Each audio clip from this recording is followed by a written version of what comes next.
ऐसन रूपवा सजावल का होई जब देखी न के हो गौर से। ऐसन रूपवा सजावल का होई जब देखी न के हो गौर से।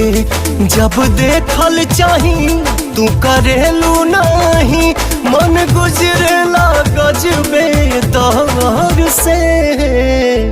तुहर कजरा लगावल का होई जब देखी न के हो गौर से। ऐसन रूपवा सजावल का होई जब देखी न के हो गौर से।